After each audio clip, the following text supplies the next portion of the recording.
Soberano Padre, en esta hora, Señor, nos presentamos una vez más ante ti y te agradecemos, Señor, todo lo bueno que eres con nosotros. Te agradecemos, Padre mío, tu sustento. Te agradecemos la vida. Te agradecemos, Señor, que tu mano poderosa no se ha apartado de nosotros. En esta hora te damos la gloria. Te reconocemos como nuestro benefactor. Tú eres nuestra ayuda y nuestra libertad. En este día, Padre, que tu nombre y la verdad sean exaltadas y tus enemigos sean esparcidos. Que hoy toda intriga del enemigo, toda división, toda soberbia, todo orgullo, toda obra de las tinieblas sea quebrantada, Rey eterno. Manifiesta tu fuerza en cada uno de nosotros. Que los llamados por tu nombre hoy se vivifiquen con tu verdad, Padre. Que tu presencia santa traiga libertad a los corazones. Yo me subo a este altar, Padre, en el poder de tu nombre, reconociendo, Padre, que el que edifica la casa es Jehová de los ejércitos. Que hoy los destructores sean derribados, Rey, y los edificadores sean multiplicados. Oh Dios eterno, que las veredas torcidas sean enderezadas, Padre eterno. Que todos los planes del enemigo sean desenmascarados y completamente, Señor, desarmados en esta hora. Padre eterno, declaramos libertad para proclamar tu palabra, libertad para predicar el reino, Padre, libertad para oír tu palabra, Rey eterno. Que toda grosura del corazón sea quitada en esta hora, toda torpeza en la mente sea quitada, Rey, todo bloqueo en las almas sea quitado y venga la vida de tu palabra, la vida del reino venga sobre este lugar. Padre eterno, hoy honramos tu majestad, invocamos el poder de la sangre sobre esta casa y oramos para que toda obra, toda arma forjada del maligno sea destruida en este día, Rey. Y como dice tu palabra, ninguna arma forjada contra nosotros prosperará y seremos nosotros los que, Señor, condenaremos toda lengua en juicio que se levante contra tu pueblo, porque dice un poco más abajo, porque esta es la herencia de los hijos de Jehová, la victoria sobre sus enemigos. Padre eterno, quédate en esta hora con nosotros. Gracias por habernos permitido alabar tu nombre. Gracias por permitirnos exaltar tu majestad. Aleja la oscuridad y aviva tu reino en nosotros. Te lo pedimos, Padre, en los méritos del Cordero. Amén y amén. Gloria a Dios. Estaba leyendo Corintios cuando Pablo en un momento le dice a la iglesia, es cuando él aborda el tema, por ejemplo, del matrimonio. Y en un momento él dice que él aconseja que mejor que se queden solos, dice. Pero él dice, esto lo digo yo, no el Señor, dice. Y él da un argumento. Probablemente para nosotros un argumento que Pablo plantea es como muy exigente. Pero nunca nos olvidemos de esta gran verdad. Las demandas del reino se vuelven grandes o pesadas en la función o en la relación en que nosotros estemos más cerca o más lejos de Dios. Si yo estoy más lejos de Dios, voy a encontrar sobresaturadas las demandas de Dios. Voy a encontrar que es pesado, que es muy exigente, que es muy duro. Exactamente lo que pasaba con aquellos que en un momento dicen de Jesús que nadie puede oír sus palabras porque son demasiado pesadas, son demasiado densas. ¿Quién dice eso? El que está lejos, por mano. Pero el apóstol Pablo, un hombre que sin lugar a duda creo que nadie va a tener la osadía de cuestionar su cercanía con Dios, con Cristo, en un momento él dice, es mejor quedarse solo y da una razón, para poder servir mejor a Dios, dice. Pero luego termina diciendo, si alguien realmente necesita estar con alguien está bien, pero en un momento dice algo bien interesante, dice, pero recuerde que el que está casado, dice, tiene que también tener tiempo para prestarle tiempo a su pareja, dice. Y él dice en un momento, y eso es una carga extra, dice. Lo dice, probablemente para nosotros es pesado, ¿me entienden? Y me incluyo también en ello. Pero recordemos que Pablo está más cerca de Dios. Y alguien que está más cerca de Dios ve más claro, entiende mejor las cosas. Entonces, no es que yo venga aquí a respaldar, ¿no es cierto?, ese deseo personal de Pablo. Lo que estoy queriendo poner en el tapete es de que hay cosas que a nosotros nos van a superar siempre. Cosas que vamos a encontrar demasiado grandes, demasiado pesadas. Pero eso solamente ocurre, hermano, por una razón, porque estamos lejos de Dios. Nunca se saque eso de la cabeza, porque estamos lejos de Dios. Y cuando uno está lejos de Dios, queda expuesto justamente a estas controversias.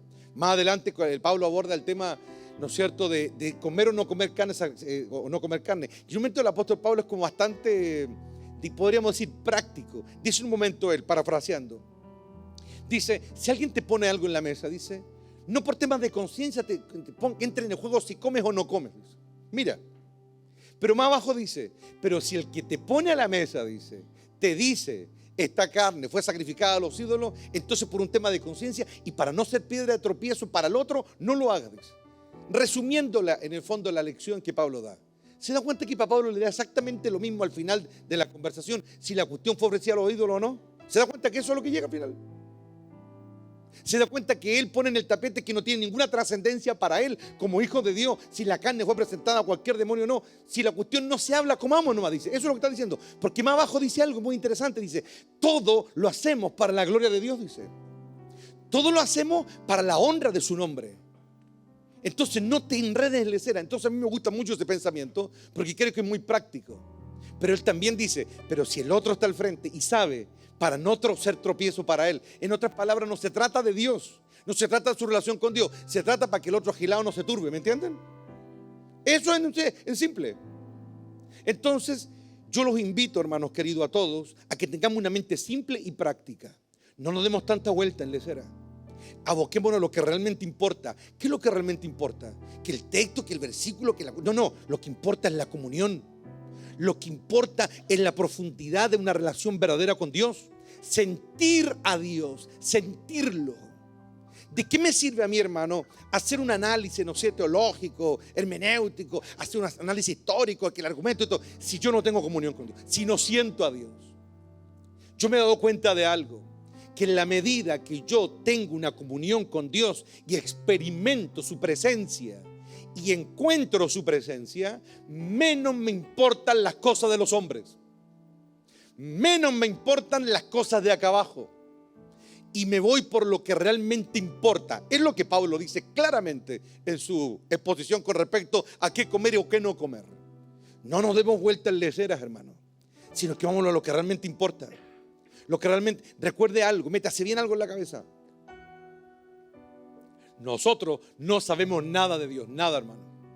Y cuando se han abierto nuestros ojos y entremos en su plenitud, vamos a darnos cuenta de que muchas cosas no andaban ni por las 4 de la tarde con lo que nosotros nos imaginábamos o con lo que nosotros suponíamos. Eso es más importante. ¿Qué es lo más importante? Encontrar a Dios. Para mí no hay momento más puro entre un hijo y su Padre Celestial que aquel en que el corazón es quebrantado. Aquel en que el corazón no tiene ninguna turbación en la cabeza. Aquel en que el corazón entra con libertad y se derrama delante de Dios. Eso es para Dios el momento más puro. Busquemos eso siempre, porque es muy importante, hermano, esto. Hace unos días atrás me encontré con una hermana y me compartió una conversación y quedé meditando en ello, porque le encontré mucho sentido en lo que me compartió y le seguí dando vueltas, lo seguí mastigando, lo seguí digiriendo. Y pasaron unos días. Y hoy día contamos otra vez, ya estamos en la alabanza. Yo le empecé a preguntar, Señor, ¿qué quieres que hable, Señor? Y el Señor me trajo memoria otra vez esa conversación. Me dijo, esa conversación la inicié yo, me dijo. Ahora me dijo, ahí está el principio, ahora tú busca el resto. Y definitivamente, hermano, esto venía de parte de Dios. Filipenses capítulo 2, no lo busque porque es solamente una introducción. Verso 4 dice, no se ocupen solo de sus propios intereses, dice.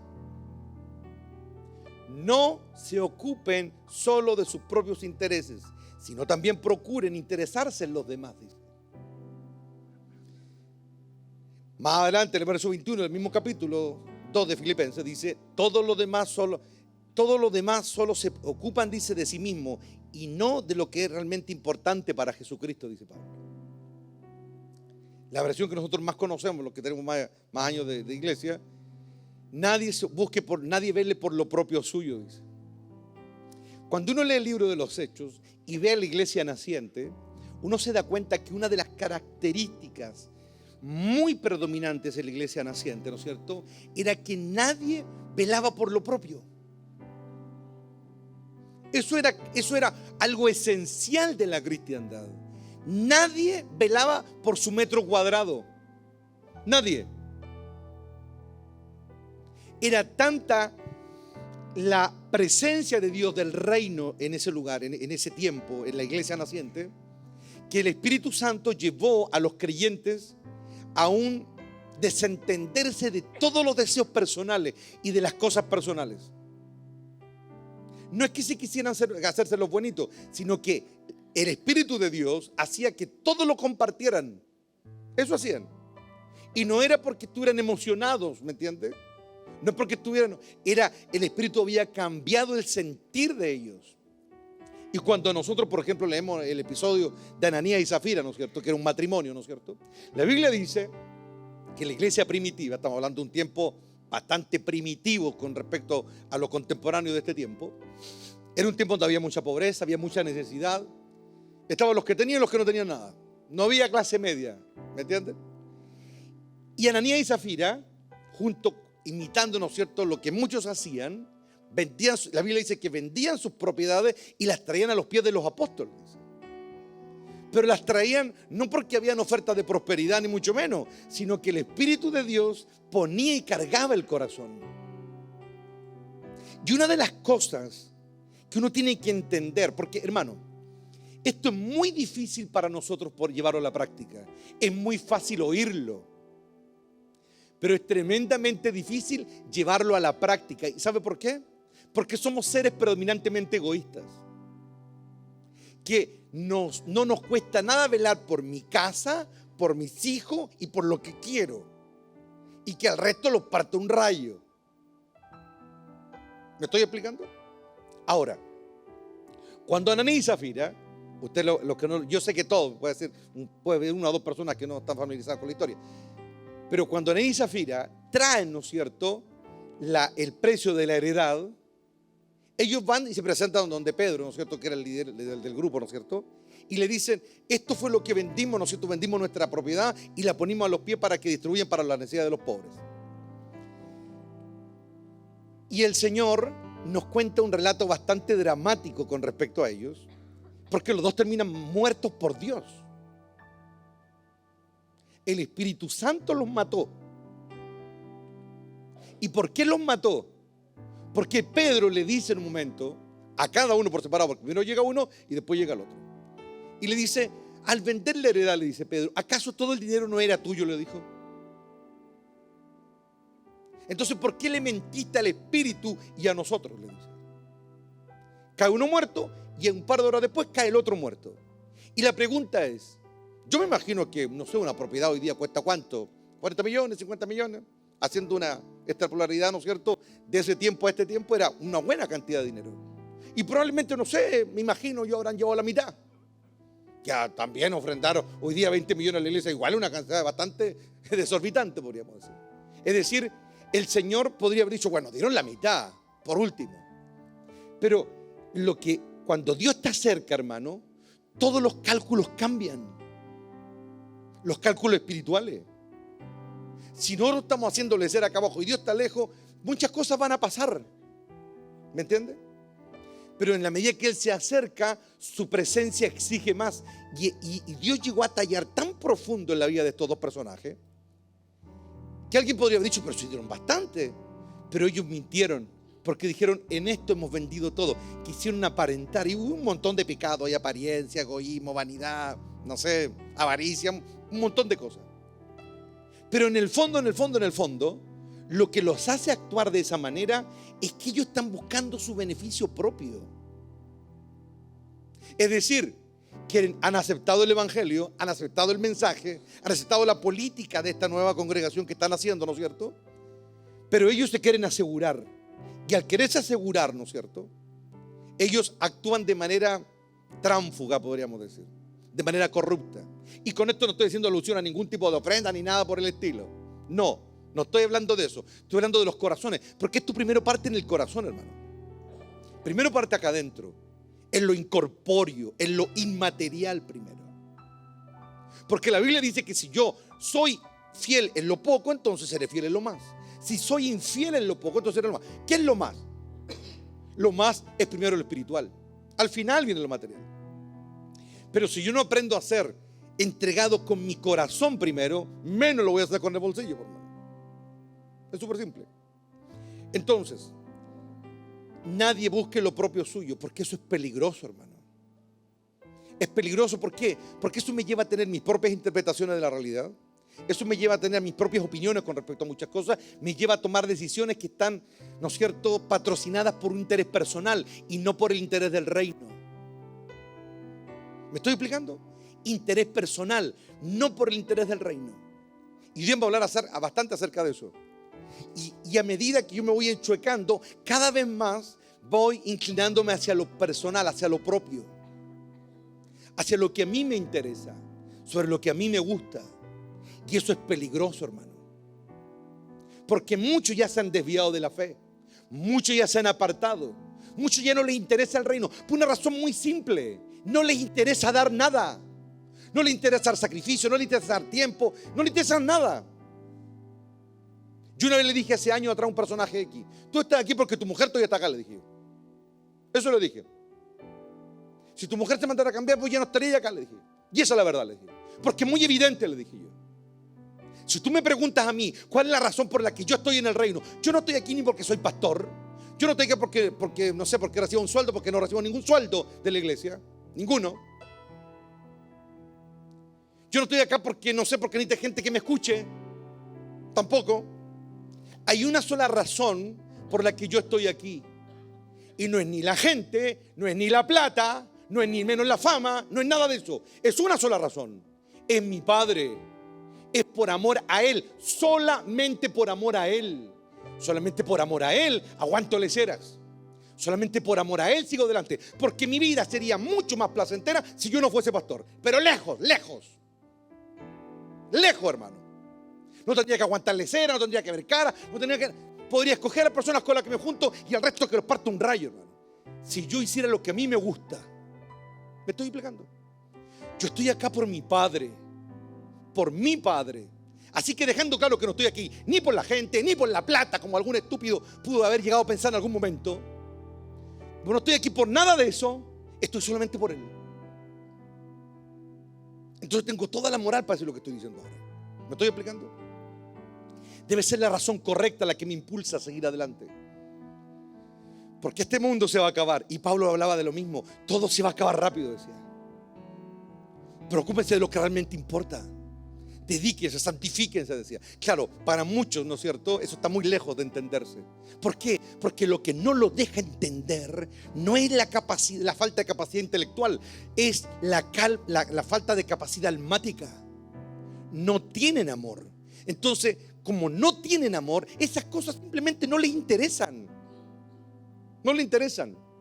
Porque hoy día podemos ver, sobre todo en Latinoamérica, donde el evangelio y algunas partes, ¿no es cierto?, del mundo, donde todavía subsiste, porque en Europa ya no hay nada, en la parte asiática tampoco no hay nada, ¿entiendes? La mayor parte de África igual está bien oscura. Aquí quiero llegar con esto, de que hay muchos lugares que se han llenado, iglesias que se llenan, porque el altar está lleno de ofrecimientos. Está lleno, ¿no es cierto?, de tratos. Dale a esto, aquí y allá. Y por eso hay lugares donde a la gente no se le molesta en lo más mínimo, no se le incomoda en lo más mínimo. Hay lugares que sí, pero estoy hablando de la gran mayoría. Entonces, pensemos en eso, hermano querido.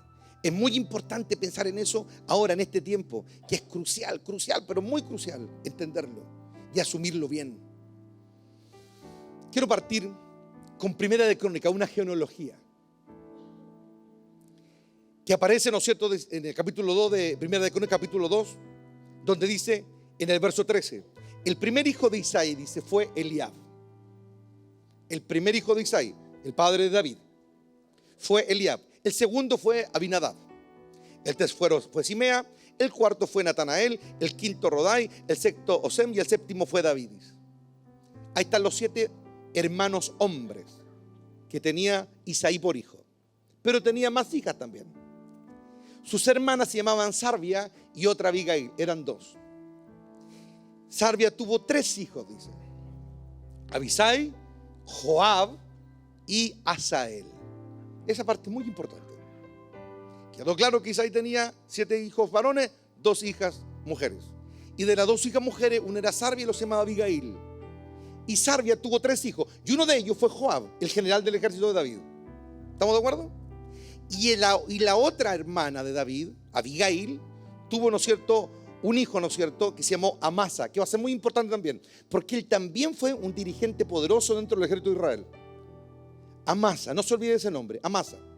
Joab y Amasa eran sobrinos de David. ¿Estamos claros? Para que quede claro, ¿no es cierto?, no nos enredemos, para que entendamos, ¿no es cierto?, lo que vamos a hablar ahora más adelante. Ahora acompáñenme, por favor, a 1 Samuel capítulo 16.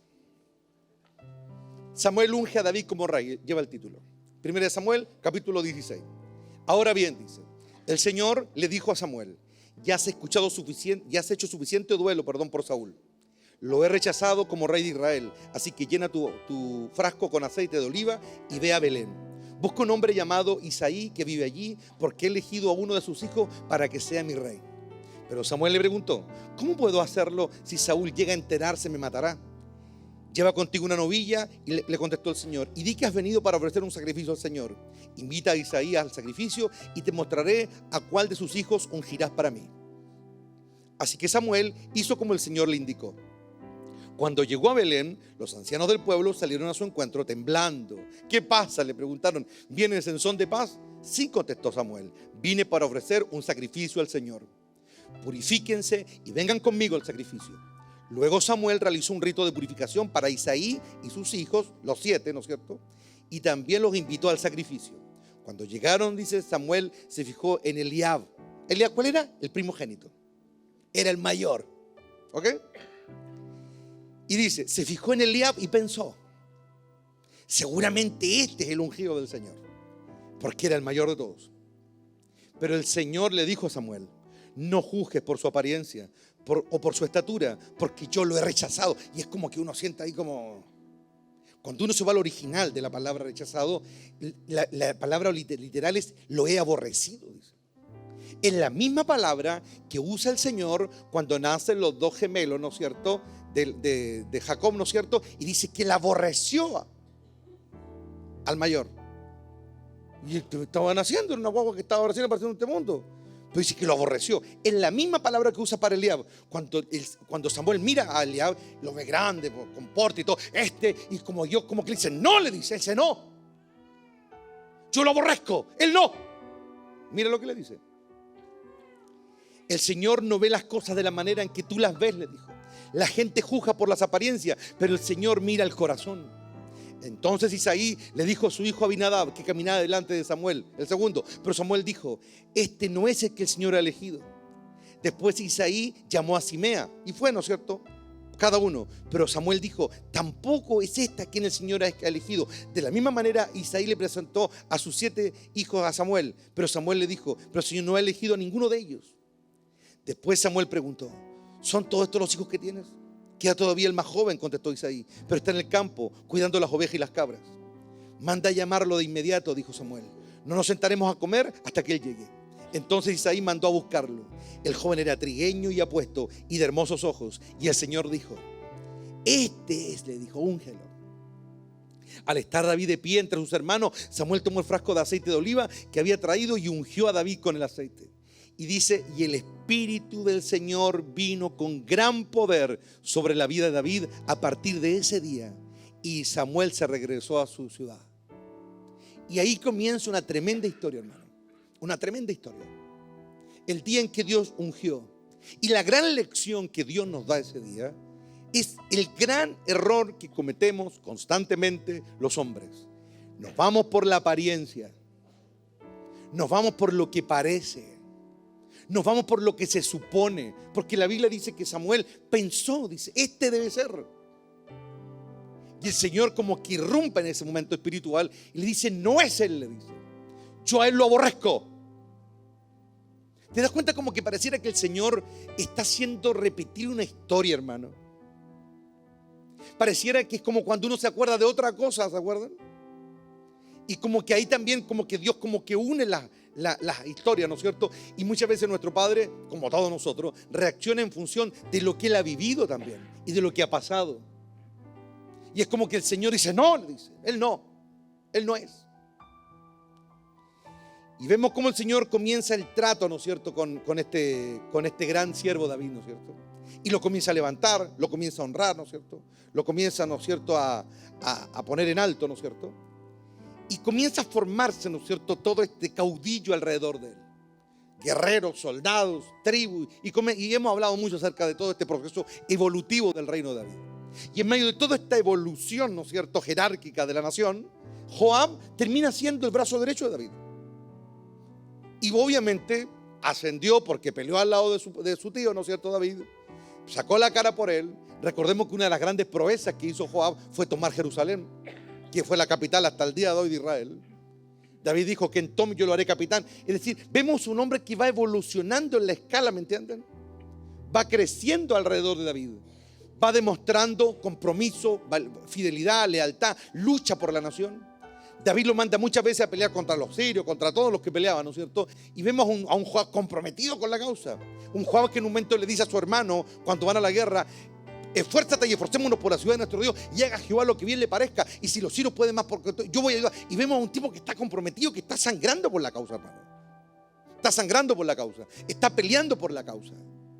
Entonces uno se podría preguntar: cuando un hombre ha demostrado tal entereza, tal compromiso, tal sacrificio, ha arriesgado tanto, este tipo va bien, por hermano.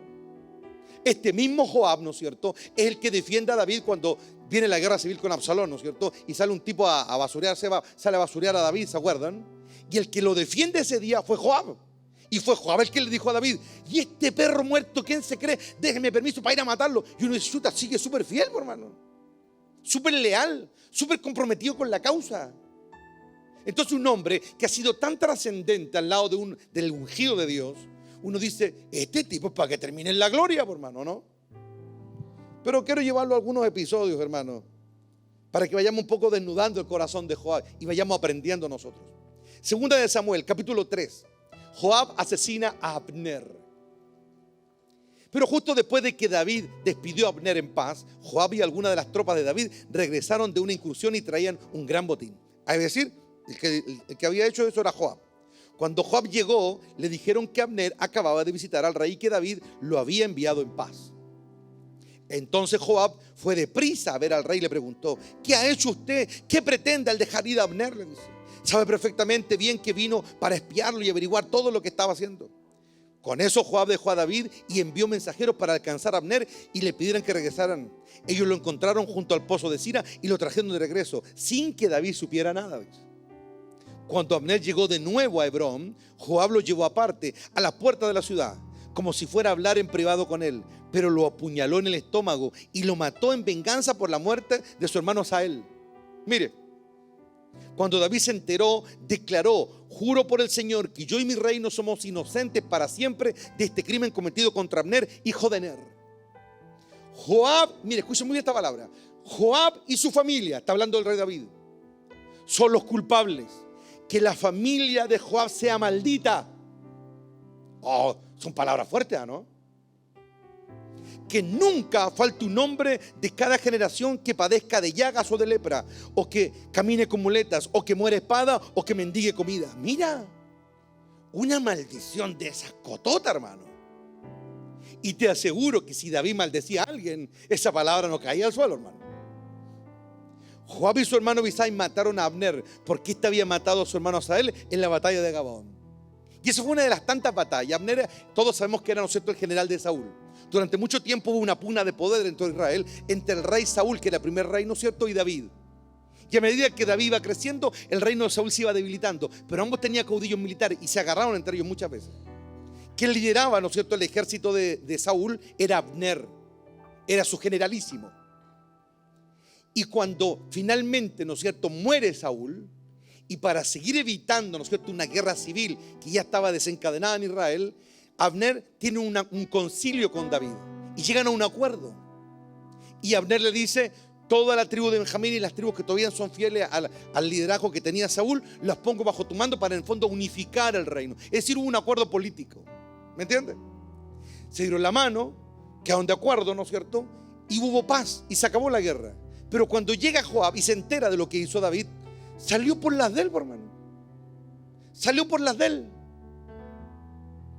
Y se pasó la orden del rey y el acuerdo del rey por cualquier parte, hermano. Y salió, y como nos describe la Biblia, fue y a la mala mató al otro, hermano. Lo mató nomás. Y le importó un cuesco la autoridad, Dios, el David. Él se creía dueño del mundo. Se creía dueño del universo. Tenía su propia visión con respecto a las cosas, qué había que hacer y qué no había que hacer. Es decir, David decidió algo, pero él decidió otra cosa, por mano. ¿Me estoy explicando? Pregunta, hermanos queridos: ¿qué hace que un hombre actúe de esa manera tan necia, tan arrogante, tan oscura, tan pecaminosa? ¿Sabes qué es lo que es? Que él anda buscando lo propio suyo. ¿Qué era lo propio suyo? Su venganza. Porque en otra batalla previo a este acuerdo, ¿no es cierto? Se habían agarrado ambos bandos, y Asael, que era una yeguao de lomo y toro, ¿no es cierto?, persiguió a Abner en la batalla, y Abner le dijo 3 veces: deja de seguirme, le dijo, deja de seguirme, deja de seguirme. En medio de la batalla, y Asael se obsesionó porque quería seguramente brillar como un guerrero, ¿no es cierto?, y haber dicho: yo maté al general de Saúl, y lo siguió. Y Abner era mucho mejor guerrero, se dio vuelta, le ensartó la lanza y lo mató. Y desde ese día Joab quedó así con una sed de venganza porque había matado a su hermano. Pero en el fondo Asael murió porque se lo buscó, por hermano. Si él persiguió a Abner, y Abner le decía: no pelees contra mí, porque no eres rival para mí, le decía, no pelees, no me sigas, le decía. Porque Abner sabía que era el hermano menor de Joab, que era el primer general del ejército de David. Entonces, ¿por qué actúa así? ¿Por qué Joab actúa así, hermano? Porque es sabio en su propia opinión. ¿Sabe por qué? Porque se tragó la píldora, como decimos en Chile. ¿Por qué se tragó la píldora? Porque antes eran un grupito que andaban arrancando por el desierto, pero ahora ya eran un imperio, hermano. Ahora había poder, ahora había lucas, ahora había gloria, ahora había fama. Ahora no eran un caudillo, ahora eran un reino. Porque había tenido varias proezas, como ya se las comenté antes. ¿Y sabes qué? La gente se engrupa, hermano. La gente se engrupe, logra un poquito más, tiene un mejor sueldo, o Dios lo usa en el altar, o lo usa en la profecía, o lo usa en la prédica, o lo usa en esto, y se creen y no se dan cuenta que todo está pasando por otra razón. Cuando Joab tomó Jerusalén, ¿por qué la ciudad cae? Porque una fortaleza que era impugnable. Porque aquellos que hemos estudiado la historia sabemos que tomar Jerusalén fue realmente una proeza militar, una proeza. Jerusalén tenía cientos de años que había sido tratada de ser invadida por muchos pueblos, y era una fortaleza impugnable. Entonces la toma ahora y la fama le quedó, y como que: yo soy general, yo lo hice. Pero se daba cuenta que todo estaba resultando por otra cosa. Todo estaba saliendo porque Dios estaba con David. Él era su ungido. Pero cuando uno comienza a sentirse poderoso, a sentirse importante, a sentirse, ¿no es cierto?, independiente: aquí yo tengo mi trabajo, soy joven, hago esto, me estoy desarrollando, tengo mi familia, tengo aquí, tengo allá, estoy logrando cosas. Ojo, que por algo están llegando las cosas, hermano.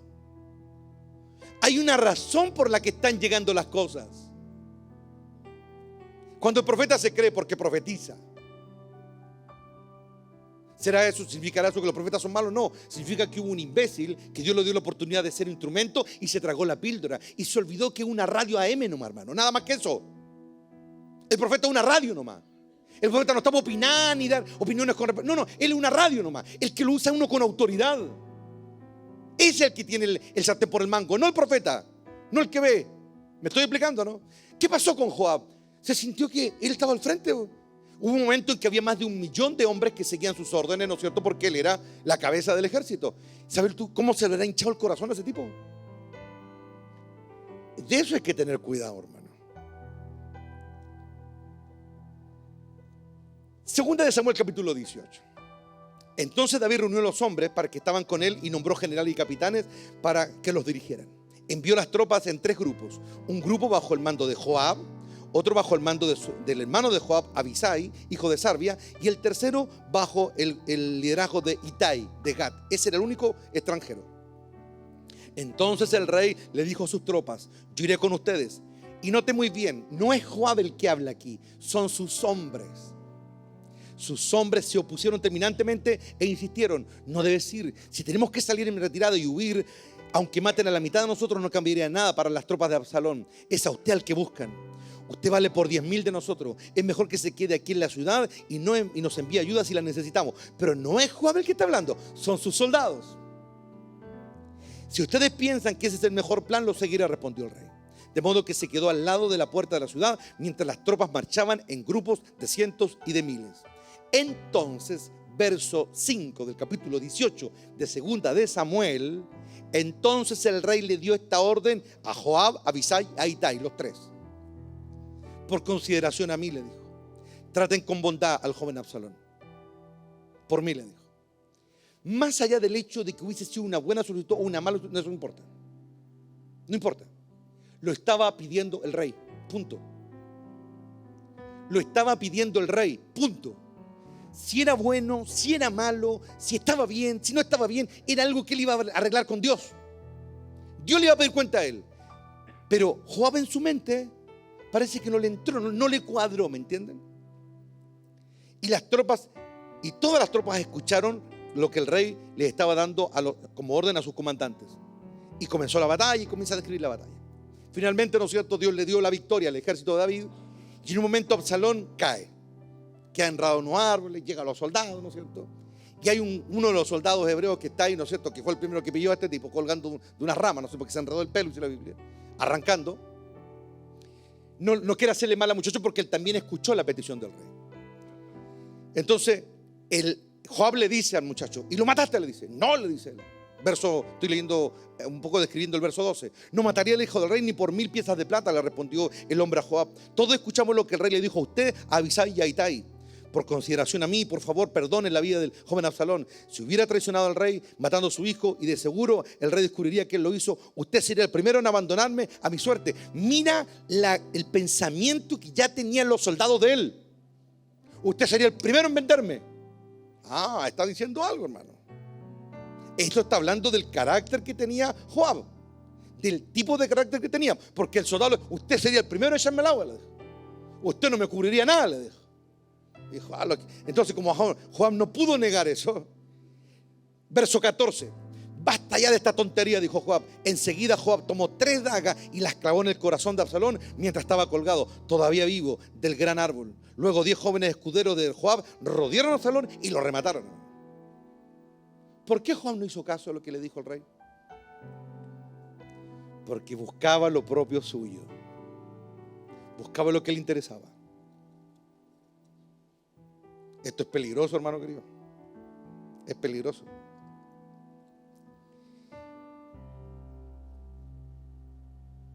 Cuando el Señor entiende lo que hay en nuestro corazón, Él nos ayuda para cambiar. Pero somos nosotros los porfiados. Segunda de Samuel, capítulo 20. Hay una revuelta. Joab sigue siendo el general del ejército. Y leemos un poco para contextualizarnos. Sucedió que había un alborotador allí de nombre Seba, hijo de Bicri, un hombre de la tribu de Benjamín. Seba tocó un cuerno de carnero y comenzó a repetir: abajo la dinastía de David, no nos interesa para nada el hijo de Isaí, vamos hombres de Israel, todos a sus casas. Era un revoltador. Así que todos los hombres de Israel abandonaron a David y siguieron a Seba, hijo de Bicri. Pero los hombres de Judá se quedaron con su rey y lo escoltaron desde el río Jordán hasta Jerusalén. Cuando David llegó a su palacio en Jerusalén, tomó a las 10 concubinas que había dejado para que cuidaran el palacio y las puso en reclusión. Les proveyó para sus necesidades, pero nunca se volvió a acostar con ninguna de ellas. De modo que cada una de ellas vivió como una viuda hasta el día que murió. Esto fue cuando vuelve, ¿no es cierto?, después de haber derrotado a Absalón. Luego David le dijo a Amasa. Amasa era un sobrino de él. Por eso le dije que era importante, hijo de Abigail, su hermana.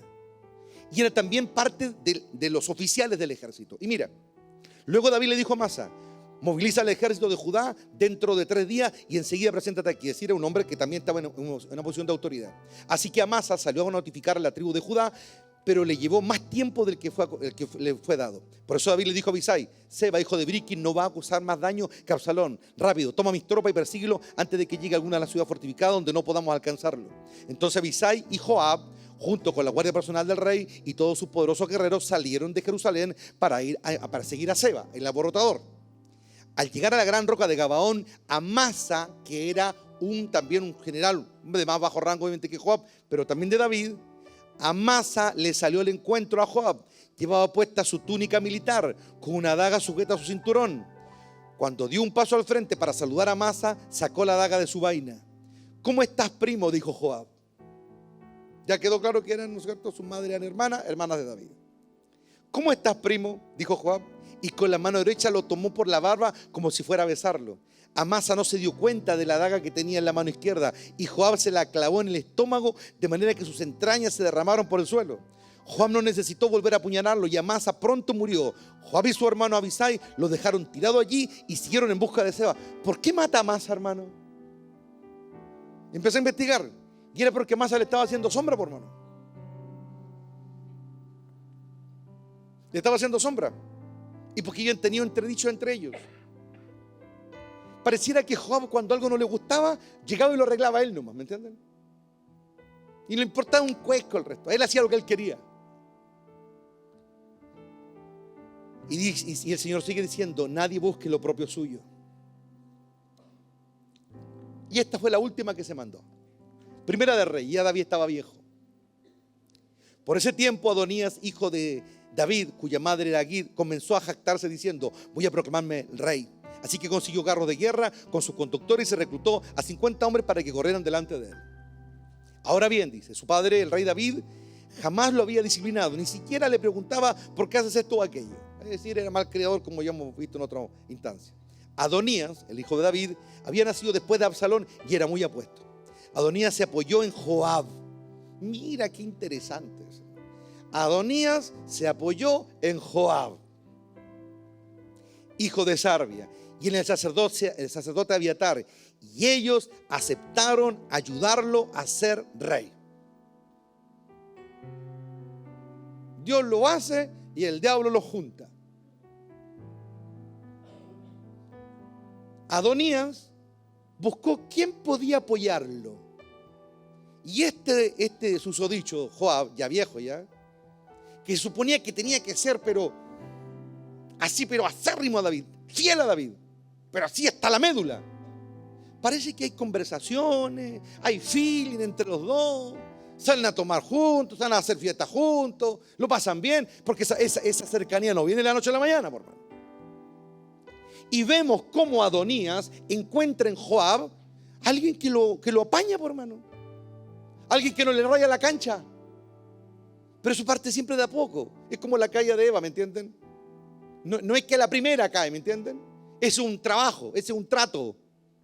Eso es manipulación, es trabajo, es trabajarlo hasta que se dé vuelta. Y se apoyó. Sin embargo, el sacerdote Sadoc y Benaya era el jefe de la guardia personal de David, que era el líder de los cereteos y los peleteos. Él era un extranjero. Es decir, David encontró más fidelidad y lealtad en un extranjero que en uno de su propia casa. ¿Qué le parece? Sin embargo, el sacerdote Sadoc también era sacerdote, como lo era, ¿no es cierto?, Abiatar, pero Abiatar se vendió también. Pregunta: ¿será que porque un sacerdote Abiatar se vende, todos los sacerdotes son malos? No, por hermano. ¿Será que porque un general como Joab se vende, todos los generales son malos? No, por hermano. ¿Será que un profeta como Balán hace estupideces, todos los profetas son malos? No, por hermano. Es malo el profeta que cayó nomás, por hermano. Es malo el sacerdote que cayó nomás, por hermano. Pero el oficio sigue siendo santo, por hermano. Porque no fue creado por hombre, fue creado por Dios, por hermano. Ahora, seguimos. Sin embargo, el sacerdote Sadoc y Benaya, hijo de Jodaya, junto con el profeta Natán, también un profeta, ¿no es cierto?, Simei, rey, y la guardia personal de David se negaron a ayudar a Adonías. Es decir, fueron más fieles los extranjeros con David, hermano. ¿Cómo se explica eso? No eran hebreos, eran los extranjeros los más fieles a David. Adonías se dirigió a la peña de Zoelet, cerca del manantial de Enrogel, y allí sacrificó ovejas, ganado y terneros engordados. Invitó a todos sus hermanos, los demás hijos del rey David. Llegaron todos, ¿me entienden? Y todos los funcionarios reales de Judá. Pero no invitó al profeta Natán, no invitó a Benaya, el líder de los cereteos pleteos, ni a la guardia personal del rey, ni a su hermano Salomón. Entonces Natán fue a ver a Betsabé, la madre de Salomón, y le preguntó: ¿no te has enterado de que el hijo de Agit, Adonías, se proclamó rey? Nuestro señor David ni siquiera lo sabe. Si deseas salvar tu vida y la de tu hijo Salomón, sigue mi consejo y ve ella mismo. Y ahí fueron a hablar con él, ¿no es cierto? Y ahí pasó todo lo que tenía que pasar. Y finalmente ahogan, ¿no es cierto?, este intento de toma del poder por parte de Adonías, ¿no es cierto? Y finalmente es ungido Salomón como rey. Cuarto hecho, pero trascendente de la vida de Joab. Un hombre que estaba al lado del rey, al lado. Pero su corazón, yo creo que si pudiéramos viajar en el tiempo y preguntarle a Joab, entrevistarlo y decirle: ¿tú planeaste esta cuestión? ¿Sabes qué? Yo creo que no lo planeó. Yo creo que simplemente le fue brotando nomás. Le fue brotando nomás. No se daba ni cuenta. ¿Y por qué él le iba brotando nomás? ¿Qué le faltaba? ¿Valor? No. ¿Le faltaba entrega? Yo creo que no. Era valiente, arriesgó su vida muchas veces en el campo de batalla. La arriesgó. ¿Sabe lo que le faltó? Comunión. Le faltó oír a Dios. Y luego, cuando vemos el último pasaje que les quiero leer, Primera de Reyes, capítulo 2, verso 28, Joab no se había unido anteriormente a la rebelión de Absalón, dice, pero sí se había sumado a la rebelión de Adonías. Así que al enterarse de la muerte de Adonías, corrió a la carpa sagrada del Señor y se agarró de los cuernos del altar.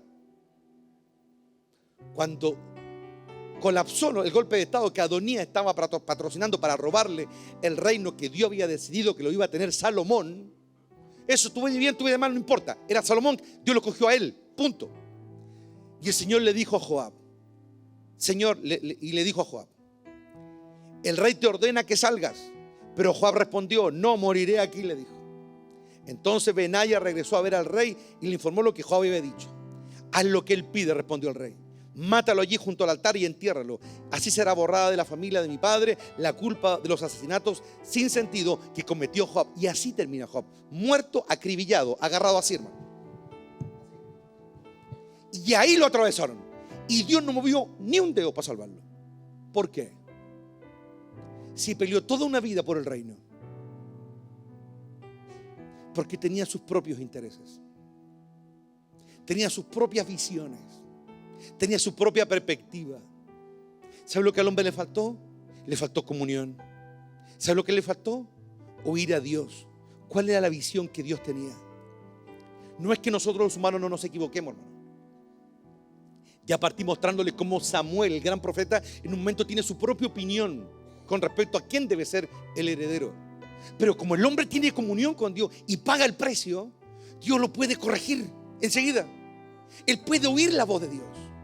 No es que no se equivoque igual que los otros, pero la diferencia entre aquel que paga el precio es que no anda por vista ni termina concluyendo por la vista por lo que otros copuchantos le dicen, sino que oye la voz de Dios.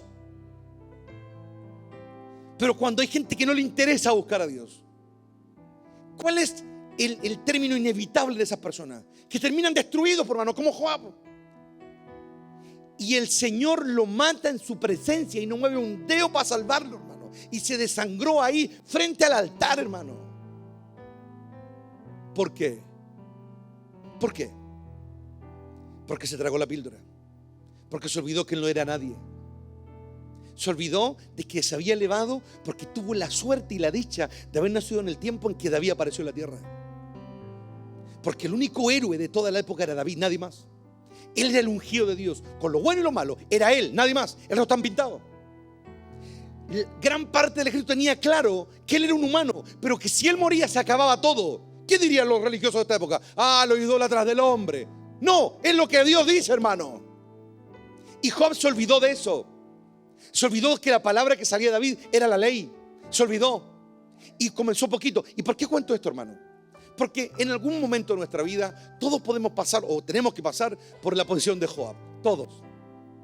Porque siempre hay uno mayor que uno. Y uno puede comenzar a correr con colores propios acá adentro, hermano. Y puede empezar a tragarse la píldora de a poquito. Y se pueden engrupir porque Dios lo respalda, porque Dios lo ayuda, porque Dios lo bendice, y se pueden engrupir, hermano. Y uno piensa de que la bendición o el respaldo es la señal de que Dios está conmigo. Cuando Joab iba a pelear y ganaba las guerras, ¿tú piensas que esa basura ya no estaba acá adentro? Sí estaba, hermano. ¿Y por qué ganaba entonces? Porque había una promesa. Y porque Dios también, siento yo, Él no nos pide que cambiemos todo un día. Él nos da tiempo para cambiar. Él es paciente también. Nos da tiempo para que reflexionemos, para que se nos caiga, como decimos, la teja en Chile, y tomemos esa intimidad con Dios y le preguntemos lo que realmente importa. ¿Cómo son realmente las cosas? Pero Joab comenzó a pensar él, comenzó a concluir él. Probablemente veía errores en David, no sé, errores de juicio, por ejemplo. Y él comenzó a correr con colores propios. Mira cómo terminó. Muerto en la presencia de Dios, humillado, maldito. Él y su casa. ¿Por qué? Porque se creyó dueño de la verdad, por hermano. Pero por otro lado, son dichosos aquellos que oyen al Señor. Que oyen como Samuel. Porque Samuel lloró toda una noche la caída de Saúl. Y Dios le dice, ya no llores más. Mira cómo Dios puede entrar y quitar la tristeza. Cómo Dios puede entrar y quitar la oscuridad. Cómo Dios puede entrar y quitar todas las ataduras y cambiar el lamento en baile. Y le dijo, olvídate de este lamento. Mira la bendición. No tan solamente de una prosperidad terrenal y de un bien pasar la tierra, sino que una bendición eterna. Porque si un hombre en la tierra aprende a ver con claridad el reino, se está ganando la eternidad, hermano. Pero si alguien acelera acá abajo y tiene juicios estúpidos acá abajo, ¿tú piensas que le va a ir bien después? ¿En serio? ¿En serio? ¿Piensas que le va a ir bien después? Cuando alguien no busca a Dios, hermano, ¿Sabe lo que se vuelve? Arrogante. Le da lo mismo después las cosas. No está ni ahí. Eso es lo que pasa. Pero el Señor da tiempo para que todos nosotros nos alineemos a su voluntad. Nos da tiempo para que no actuemos como actuó Joab, en las nuestras, haciendo lo que se nos frunce, actuando de acuerdo a nuestros pensamientos. No busquemos lo propio. Mira la similitud que hay entre Joab y Ananías y Zafira. Los dos muertos en la presencia de Dios. ¿Por qué? Por el corazón. Porque como le dijo el Señor a Samuel, yo veo el corazón. Yo veo el corazón. No, hermano, que no nos equivoquemos, porque todos nos vamos a equivocar. David también se equivocó y cometió graves errores. Graves errores. Pero ¿cuál fue la diferencia entre David y Joab? Que David se daba cuenta de que en un momento estaba mal. Cuando David era confrontado, él también sintió, él pudo haber usado su poder, como lo usó Joab, ¿no es cierto? Matando a Abner y matando al que se le ponía por delante, hermano. Usando la fuerza bruta. Pero cuando viene el profeta Natán y lo confronta y le dice, ¿no es cierto? Tomaste a la mujer tu prójimo y bla, bla, bla, bla, bla. David no usa su poder. Nosotros, ¿cómo usamos nuestro poder? Nuestro poder es decidir. Nuestro poder es tomar o no tomar una corrección. ¿Cómo lo usamos? ¿Lo usamos bien o lo usamos mal? David se bajó de su trono y se humilló. ¿Y sabes tú por qué? No tanto porque vino un hombre y le dio la cartilla. No era por eso. Es porque él tenía comunión con Dios. Y no era la amenaza de un profeta más, ¿no es cierto? No era eso lo que lo intimidaba o lo que a él lo llevó al cambio. Lo que lo llevó al cambio fue que él sentía a Dios. Sentía la lejanía, sentía. Y cuando este profeta le comienza a increpar, David siente que se está como reconectando con Dios. Eso es lo que importa al final del día, hermano. ¿Sabes que yo estoy seguro que David muchas veces trató de hablarle a Joab, pero pero llevado de su idea como él solo? Le gustaba hacerlo. Escuchaba y decía, ya rey, está bien, está bien, rey, está bien. Era de esa forma. Hay un momento en que David dice, ¿quién puede contener a los hijos de Sarbia? Dice, de su hermanita. Es decir, tenían fama de ser arrogantes, tenían fama de ser sabios en su propia opinión, tenían fama de ser violentos, de hacer lo que se les paraba el traste, tenían fama de eso. David dice, ¿quién los puede contener? Dice, es decir, David trató de hablarle, pero simplemente él lo quiso oír. Entonces, cuando alguien no quiere oír a la autoridad establecida por Dios, va a llegar un día en que se va a enfrentar a Dios mismo y Dios lo va a matar en su propia presencia, como ocurrió con Joab. Qué final más triste, hermano. Qué final más indeseable el terminar así. Y yo les pregunto, ¿ustedes piensan que Dios ha cambiado? Dios no cambia, hermano. Dios sigue siendo el mismo ayer, hoy y por siempre. La única diferencia es que ahora hay una sangre que como que nos da más tiempo para arrepentirnos. Pero si yo insisto en mi postura, insisto en mi visión, insisto en ser sabio en mi propia opinión, va a llegar un momento que ni esa sangre te va a poder cubrir. Ni esa sangre te va a poder cubrir. Entonces, ya nosotros estamos en un tiempo, hermano, que es vital comprender estas verdades. Hay que caminar delante de Dios. Cuando Samuel mira y tiene una opinión con respecto a quién debe ser el ungido, él sintió la voz de Dios. Que fue como que Dios enseguida lo pudo calibrar. Y le dijo, no es él, es acá. Porque ¿cómo crees tú que se siente el profeta? Va a la casa de Isaí, aparece uno, aparece el otro, y Dios dice, no. Ya, es como para entrar, chuta, me habré equivocado, habré escuchado mal a Dios, me habré ido por otro camino, me habré equivocado de casa, era otro Isaí. Pero él sabía que Dios le había hablado, porque esa es la certeza. La palabra de Dios trae vida. La palabra de Dios trae fuerza, trae convicción. La palabra de Dios hace que mi fe se levante contra toda adversidad. Y lo mejor de todo, me hace encontrar su voluntad. Me hace encontrar su voluntad.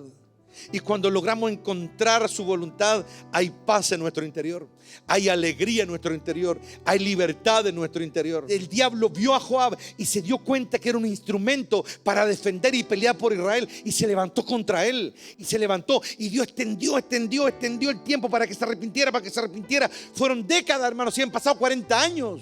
Y ni aún así se arrepentía. Dios no quiere la muerte de ninguno de sus siervos. Dios no quiere la muerte y la perdición de ninguno de sus hijos, de ninguno de los que han peleado por él. Pero si el hombre insiste, va a llegar un momento en que Dios ya no puede cubrir más. Este es el tiempo para que el corazón se vuelva a Dios y dejemos de andar en nuestras propias ideas, en nuestros propios pensamientos, en nuestra propia visión de la vida. Se dan cuenta que pasaron 1000 años desde David a Jesús, Y en un momento, otra vez, un gran ungido, o el mayor de todos, sin lugar a duda, le está diciendo las mismas palabras a sus discípulos. Ustedes fuera de mí no pueden hacer nada. Es el mismo problema una y otra vez. Y yo me doy cuenta que Satanás usa la misma metodología una y otra vez. Poniendo duda, poniendo cuestionamiento, autoexaltando la opinión personal y olvidándose de dónde viene la cosa, hermano. Algunos han dicho por ahí que cuando uno se cría con cuchara de plata no valora la comida de la mesa. Eso se ha dicho. Pero estos extranjeros nacieron en la lejanía, crecieron en el paganismo, nacieron en la injusticia de dioses paganos. Pero llegó un día en que la providencia los trajo y cruzaron los mares y navegaron. Aleluya. Y llegaron, ellos cruzaron todo el Mediterráneo, porque los certeros pleteos eran, según los estudiosos, de Malta o de Grecia, antigua Grecia. De allá venían. Y cruzaron y navegaron y llegaron. Y llegaron ahí, hermanos, llegaron ahí a Israel. Y llegaron a ese lugar y encontraron a un ungido y encontraron un verdadero líder. Y lo valoraron. Valoraron la adoración, valoraron las palabras, valoraron las intervenciones divinas. Y ellos comenzaron a fortalecerse en eso, hermano. Y cuando vinieron los momentos de prueba, como la rebelión de Absalón, como la traición de Job y tantos otros momentos, ellos siempre fieles, pero así acérrimos. ¿Saben por qué? Porque el que ha pasado hambre después valora la comida, por hermano. Pero hay algunos que han estado en la soledad y después ya no valoran la compañía, por hermano. Hay algunos que andan como clavos botados y después no valoran la bendición de Dios y no se acuerdan de dónde llegaron las cosas. Las cosas siempre llegan por una razón, hermano. Y también se van por una razón.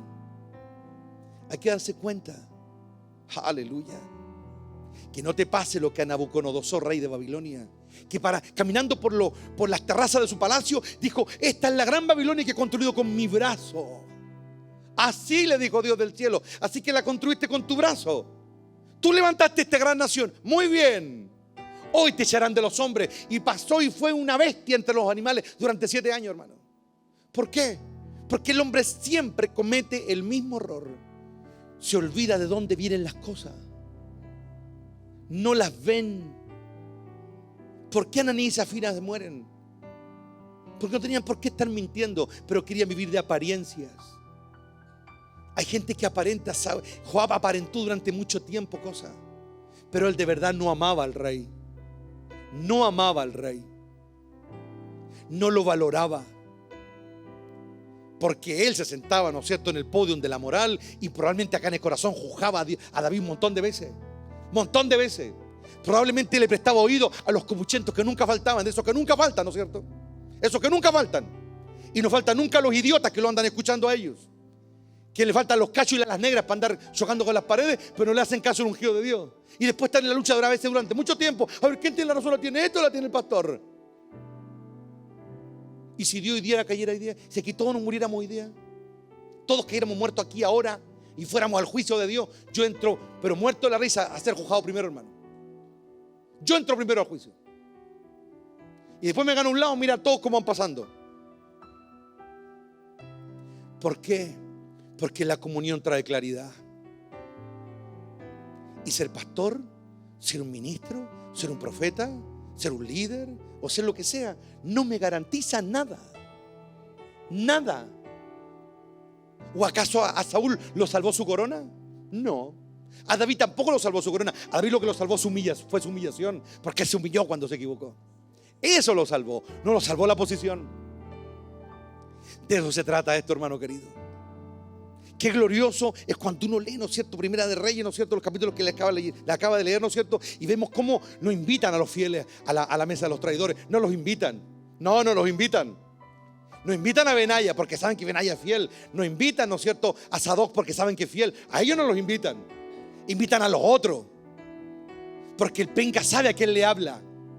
El copuchento sabe quién le va a oír. El mala clase sabe dónde hay otro mala clase. Lo reconoce, pero no busca un fiel. No busca un fiel, no busca un leal, no los buscan. Porque siempre la historia se repite. Esto pasó hace 3000 años y la humanidad no ha cambiado mucho, hermano querido. No ha cambiado mucho. Ya es tiempo de no caer en el juego de Joab. No hay que caer en el juego. Porque tenemos que buscar lo que es de nuestro Padre. nos guste o no. A mí hay cosas que no me gustan de Dios, pero eso no significa que voy a salirme con la mía. Voy a hacer lo que Él me pide, porque se trata de eso. Se trata de que hay uno que crea todas las cosas, hay uno que sostiene toda la creación, hay uno que por su palabra vivimos y existimos y podemos respirar, hermano. Hay uno que es el que sostiene todo lo creado, sea visible o invisible, sea sostenido por su palabra. No se trata de lo que yo quiero, no se trata de lo que a mí me gusta, se trata de lo que Él dice. Y qué glorioso ver eso. ¿Sabes qué? Aleluya, Él está aquí ahora, hermano. Jeremías tuvo muchas controversias con Dios, muchas, pero Él siempre tuvo claro lo que Dios quería. Siempre lo tuvo claro. No estaba turbado, él estaba enrabiado porque no entendía lo que Dios le pedía. Aleluya. Pero él sabía. Jonás de lo mismo, no tenía un enredo que era lo que Dios quería. Había una lucha con lo que él quería, pero él tenía muy claro lo que Dios le estaba pidiendo. Aleluya. Por eso me está diciendo Dios, esas historias se escriben. Porque ellos dos demuestran una cosa, que aunque no están de acuerdo conmigo, conocen mi voluntad. Aleluya. Aunque no entienden lo que yo les digo, conocen mi voluntad. Y por eso yo no me alejo de ellos. Aleluya. Urrimacay Samaya, en la gloria de Dios. Por eso en un momento Dios le dice a Jonás, ¿y es por qué estás tan enojado?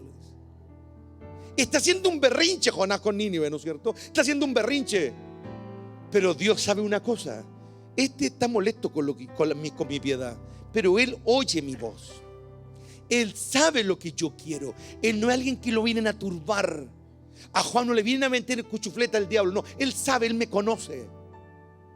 Y cuando solamente el problema es que no estamos de acuerdo, dice Dios, pero estás conmigo, es cosa de tiempo para tratarte. Y Dios trata y trata y trata y trata y trata, mientras yo tenga claro dónde está la verdad. La verdad está en un solo lugar, un trono que es el más grande de todos.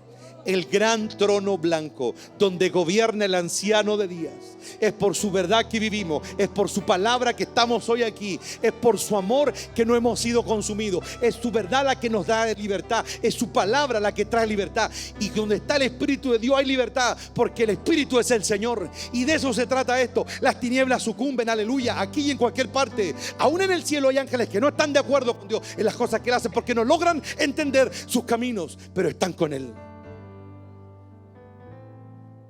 Hay una diferencia, hermano. Hay una diferencia. Dios mató a Joab porque él simplemente decidió tomar otra verdad como la verdad. Por eso lo mató. ¿Por qué no mató a Jonás?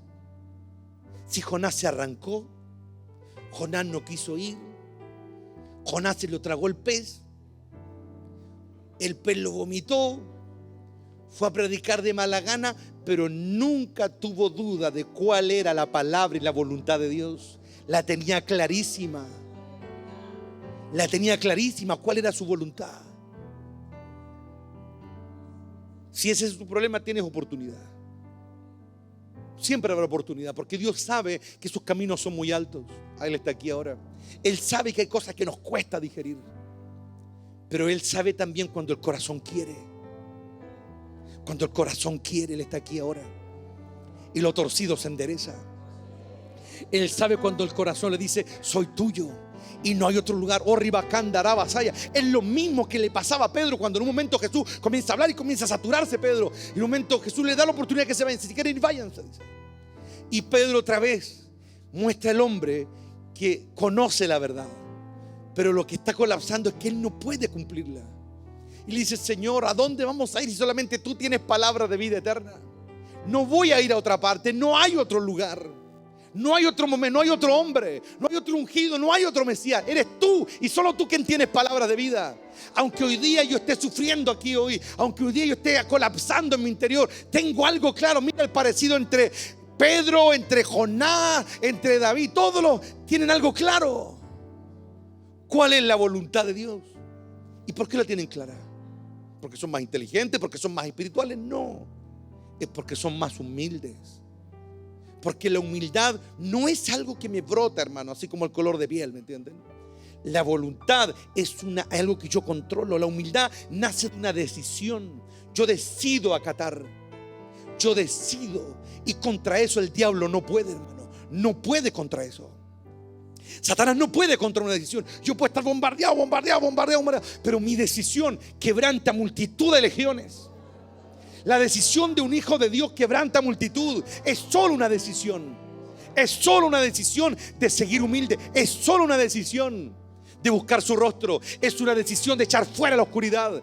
Dios le dio muchas oportunidades a Joab y él no las tomó. Porque Dios también valoraba su esfuerzo. Valoraba lo que había hecho. Dios valora tu esfuerzo y el de cada uno. Ningún sacrificio para Él es en vano. Pero hay cosas que no se pueden tapar con otras, hermano. Que Dios nos dé claridad en este tiempo. Y que ese espíritu de Joab salga de este lugar. Salga de nuestras vidas. Y digo nuestras. Muy claro. Porque todos podemos ser un Joab en un momento. Tiene que salir esa basura. Tiene que salir. Uno tiene que proclamar quién es el que gobierna. Uno tiene que proclamar quién es el que reina. Uno tiene que proclamar quién es el victorioso. Y cuando uno lo proclama, aleluya, las tinieblas no les queda otra cosa que comenzar a dar un paso atrás. No pueden contra una decisión de lealtad. Que Dios nos dé ese corazón, hermano. Y que algún día no terminemos asesinados en el altar, sino que ese sea el lugar para ir a la gloria, para ir a su presencia. Aleluya.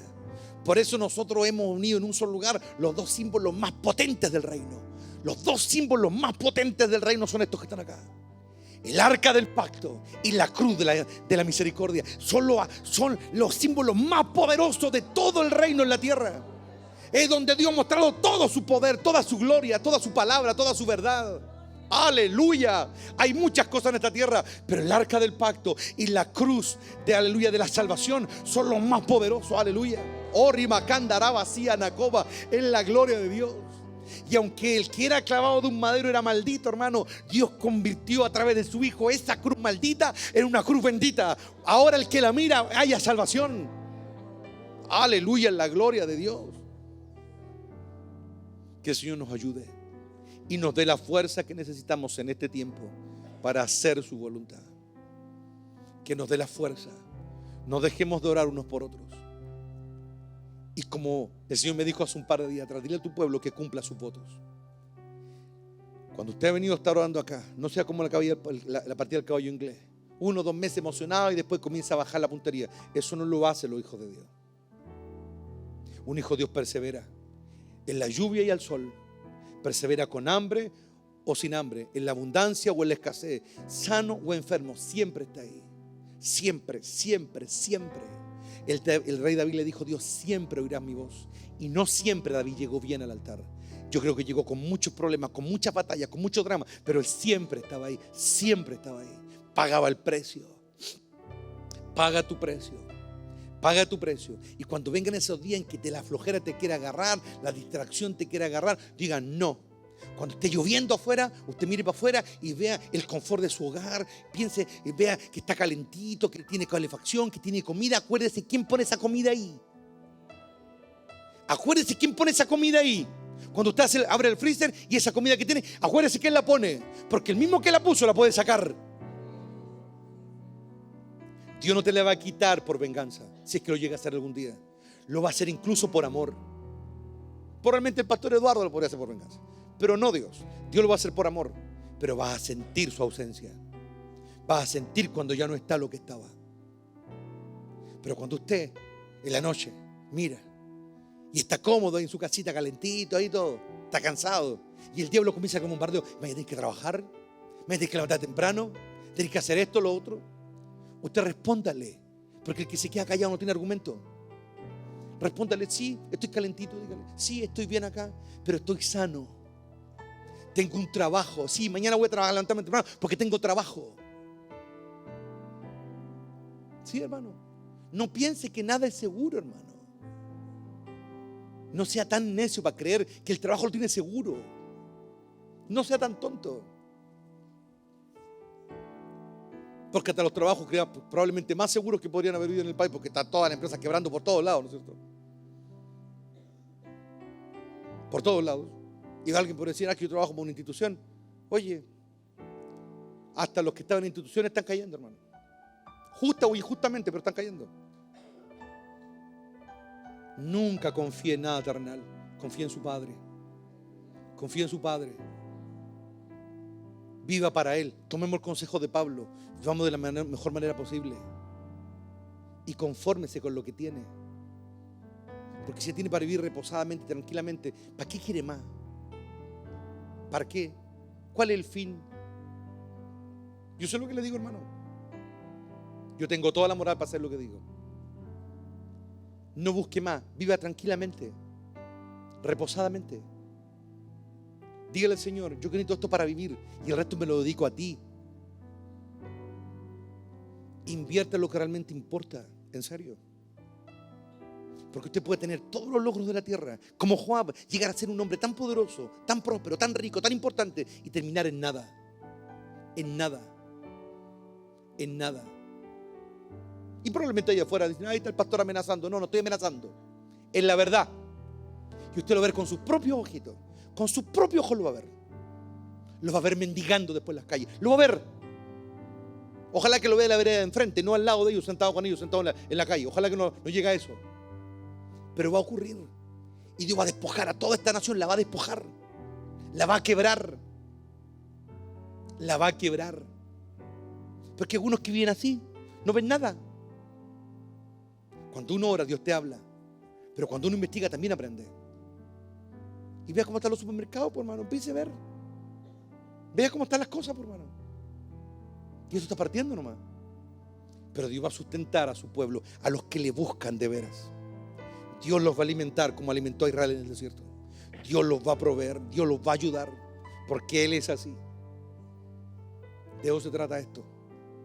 Métase más en la presencia de Dios. Ese es mi consejo. Que el Señor los bendiga. Pónganse en pie, por favor. Soberano Padre, en esta hora te damos la gloria y la honra por este día. Te damos gracias, Padre eterno, por lo que tenemos aquí en este tiempo. Te damos gracias, Padre mío, porque podemos alabarte y adorarte. Te damos gracias porque tenemos salud. Te damos gracias porque tenemos trabajo. Y hoy te pedimos, Rey eterno, que nos des claridad para no caer en lo que cayó Joab. No lo juzgamos porque no somos mejores que él, Padre. Es tu gracia la que nos sostiene, Padre. Es tu espíritu el que nos trae claridad. Danos claridad día tras día para vivir de acuerdo a tus deseos, Padre. Danos un corazón dispuesto, Rey, para caminar en tu voluntad. Que tu presencia y tu palabra iluminen el caminar de los que te aman. Señor, y oramos para que todos y cada uno de los presentes puedan comprender la altura, la anchura y la profundidad de tu designio y tu voluntad. Quédate con nosotros, Rey, y gracias por darnos todo lo que hasta este día tenemos. Todo lo que tenemos viene de tu mano. Y no lo queremos perder a causa del pecado, Padre. Queremos retener las bendiciones y mantenernos fieles a ti siempre. Que las bendiciones nos acerquen más a ti, Padre, y no al revés. Te lo pedimos en los méritos del Cordero. Amén y amén. 1, 2 y 3. Gloria a Dios. Gloria a Dios. Gloria a Dios para siempre. Aleluya.